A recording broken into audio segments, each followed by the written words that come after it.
Hi friends, তোমরা আশা করি ভালো আছো। আমিও ভালো আছি। এটা জাম্মাদের ছাদে আমি উঠেছিলাম আর ছোদ্দা উঠেছিল। এগুলো মা ভিডিও করেছে। আমি আমি ওই আমগুলো এখনও কাঁচা আছে। ওখানে দুটো একটা পাকা ছিল। ওইখানে ছোদ্দা দাঁড়িয়ে আছে, ওই দেখো। আর এখানে মা তুলেছে ভিডিওটা। আমি ওই দিকে আছি। আর এই দেখো একটা কাঁচা আম, কত কষ্ট করে উঠেছিলাম।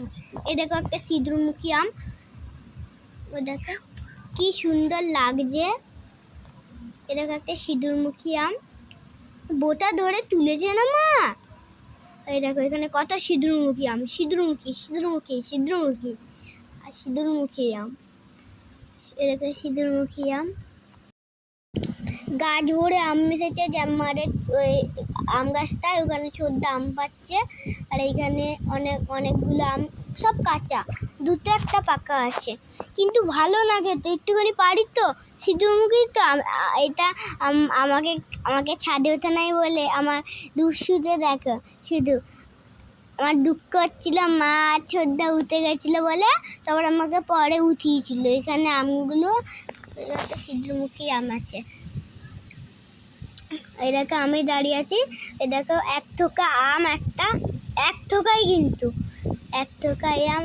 আর তখন ছাদে উঠেছিলাম আমি আর ছোদ্দা পেরেছি দুজনে মিলে আম থোকা। এক থোকার আম, এটা কত আম পেরেছি আমরা। ওখানে 4টে সিঁদুরমুখী আছে। দেখো আমি কত কষ্ট করে উঠেছিলাম। আমার জীবনটাই বেরিয়ে গেছিলো উঠতে উঠতে। দেখলাম তো কত। আমি আর কোনোদিনও উঠতে চাইবো না ছাদে। এত সিঁড়িও নাই, পাঁচিল দিয়ে উঠতে হয়। আমি কত কষ্ট করে উঠেছি বলো তো তোমরা। আমি তো ভয়েই পেয়ে গেছিলাম, কেন কত আম পেরেছি আমি আর ছোদ্দা। আর মা শুধু ভিডিও করেছে। আমি তো ভয় কাঁপছিলাম আম পাড়তে পারতে পারতে। তারপরে টালির ছাদে আবার এই দেখো কত আম, ঝুড়িতে করে কালারিং আম। নাচছি আমি, টেনে নেনে করে নাচছি। আর দেখো কালারিং আম, একটা কালারিং আম কত ঝুড়ি করে আছে। আর আমি ধরে আছি আমগুলোকে, খাবো আমি একটু পরে। একটা খেয়েছিলাম, বহুত ভালো। যদি ভালো লাগে like share comment subscribe. Tata.